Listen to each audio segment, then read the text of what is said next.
que nous avons trop souvent tendance à négliger. Pourtant, dans des situations extrêmes, il peut révéler des capacités vraiment étonnantes. Cette machine complexe est en perpétuelle évolution depuis des millions d'années. Aujourd'hui, grâce à la 3D, nous sommes en mesure de l'étudier comme jamais auparavant.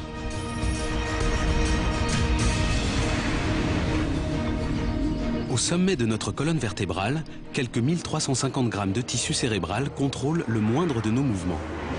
Notre cerveau travaille plus vite que n'importe quel ordinateur. Il traite quelques 100 000 milliards d'instructions par seconde.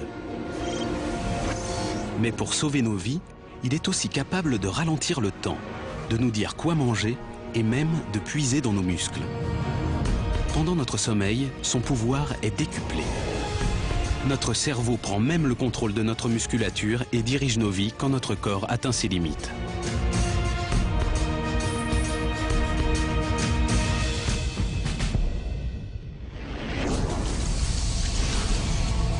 Lorsque des pompiers combattent l'une des forces les plus destructrices de la nature, leur survie semble impossible. Pourtant, 6 hommes ont réussi à échapper sains et saufs à un incendie dévastateur. C'est leur cerveau qui les a sauvés, en ralentissant le temps.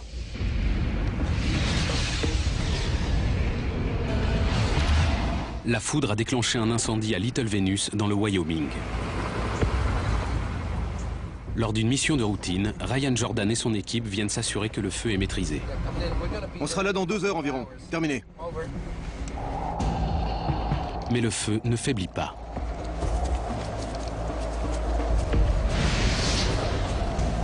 Le vent tourne, redonnant vie aux flammes.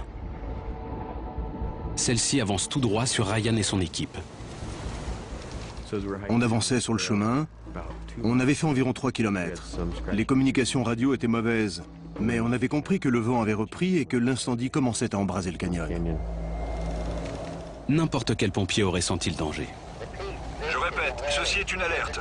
Le vent est en train de tourner. Il souffle maintenant vers le sud-ouest. Il pourrait venir droit sur vous et il avance vite. Partez! À l'annonce du danger, le cerveau de Ryan prend le contrôle. Au cœur de cet organe, 2 parties mesurant chacune 2,5 cm de diamètre constituent le centre de contrôle. C'est lui qui commande notre réflexe de lutte ou de fuite inscrit dans nos gènes.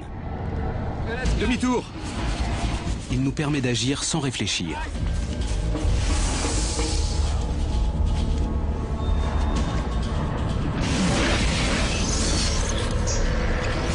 Le centre de commande collecte les informations venues de l'extérieur. Normalement, ces données sont transmises vers le centre de la réflexion pour y être analysées. Mais en situation d'urgence, le centre de commande agit différemment. Il émet des signaux vers des zones voisines qui constituent le centre de réaction au danger. Sans même réfléchir, le cerveau des pompiers leur ordonne de fuir. En l'espace d'1 seconde, ils ont détalé.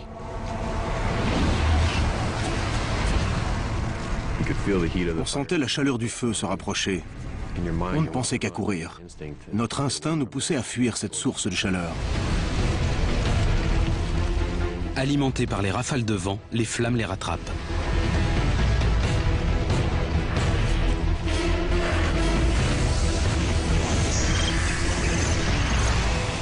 Dans le cerveau des pompiers, le centre de réaction au danger se met en marche automatiquement. Il ordonne la libération d'un stimulant naturel puissant, l'adrénaline. Leur rythme cardiaque s'accélère. Il nous rattrape! Dépêchez-vous!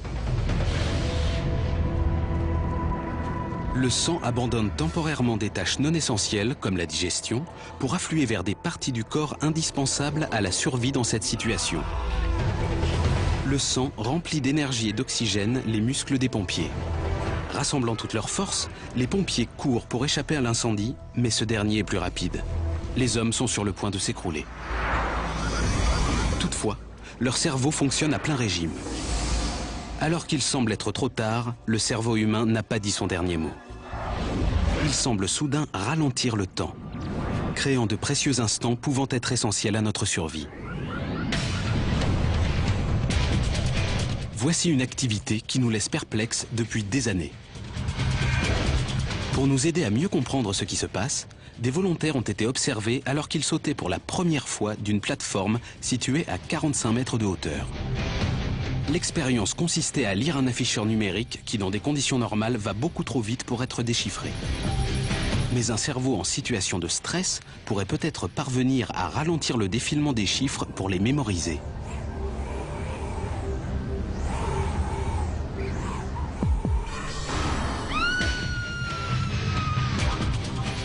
Pour tous, la descente a semblé presque 2 fois plus longue qu'elle ne l'était réellement.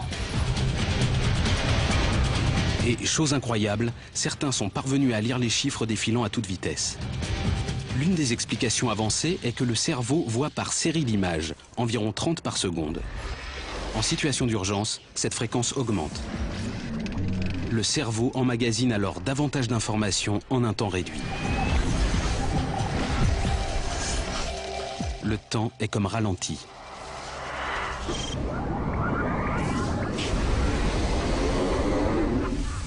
Alors que les flammes se rapprochent, le cerveau des pompiers observe à vitesse maximale. Les secondes paraissent des heures, ce qui leur permet de chercher une solution. On dirait que les événements se produisent au ralenti. On a le temps de réfléchir et pourtant tout se passe en à peine quelques secondes. Doit-on courir, remonter le canyon, utiliser les abris anti-feu? Le temps ainsi ralenti, l'équipe peut évaluer la situation. Plus vite les gars! Ils décident de se mettre à l'abri. Allez! Juste à temps. On entend le feu et on le sent se rapprocher. On sait qu'on ne pourra pas aller plus loin. On espère juste que l'abri anti-incendie va nous sauver la vie. On ne peut pas croire ce qui arrive. Répondez! Parlez-moi! Accrochez-vous!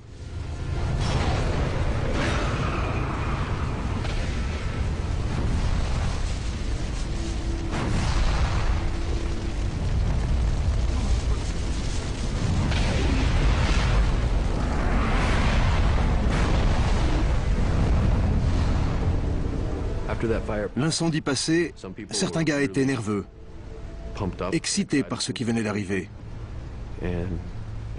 D'autres restaient silencieux, comme en état de choc. Ils se demandaient comment ils avaient réussi à s'en sortir. Une photo aérienne indique la dernière position de l'équipe.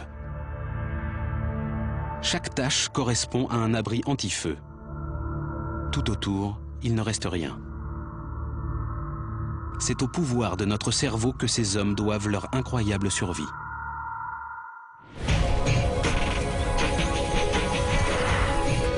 Chaque décision part de notre cerveau, même ce que nous croyons choisir de manger.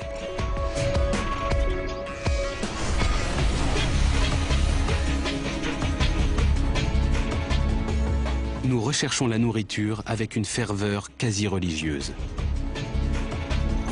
allant même jusqu'à manger des choses qui nous rendraient malades en temps normal. Quand la nourriture vient à manquer, notre cerveau prend le pouvoir. Une masse de tissu de la taille d'une noix commande notre envie de manger. On commence tout juste à comprendre ses nombreuses fonctions. Aucun organe n'est plus affamé que le cerveau. Il consomme près d'1/5 de l'énergie que nous emmagasinons. Mais le centre de l'envie satisfait les besoins en nutriments, dont les vitamines et les minéraux, de l'organisme tout entier. Et si ce dernier vient à manquer de quoi que ce soit, le cerveau nous fait faire des choses incroyables pour combler le vide. C'est ce qu'a appris le navigateur Steve Callahan. Le bateau de Steve a sombré, le laissant seul, à la dérive. Seul un miracle pouvait le sauver. Je me trouvais en plein milieu de l'océan Atlantique. Je savais qu'il y avait peu de chances de voir arriver des secours. Mes chances de survie étaient quasi nulles.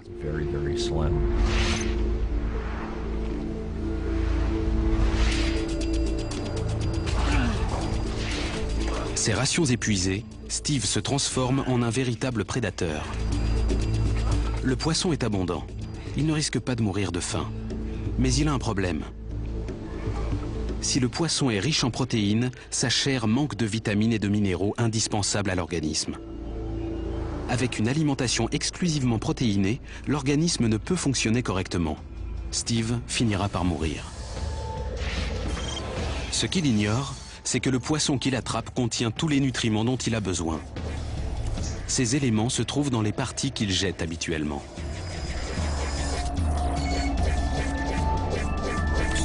Alors qu'il est de plus en plus faible, Steve se surprend à avoir des goûts pour le moins étranges. La chair du poisson m'attirait de moins en moins.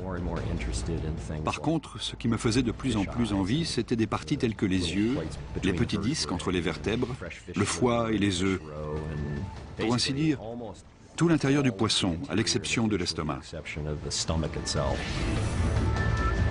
Inconsciemment, la mort le guettant, Steve se nourrit des nutriments qui vont le maintenir en vie. Nous comprenons maintenant pourquoi un homme peut manger, voire même apprécier, ce qu'il trouverait répugnant en temps normal.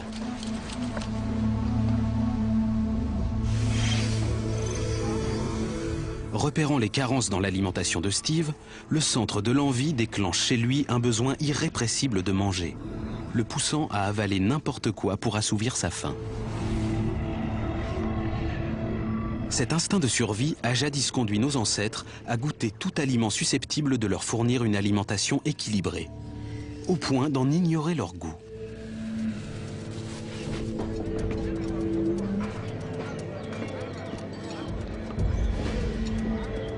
Pour éviter d'être mangé, le piment rouge a développé un goût que les animaux ne peuvent supporter.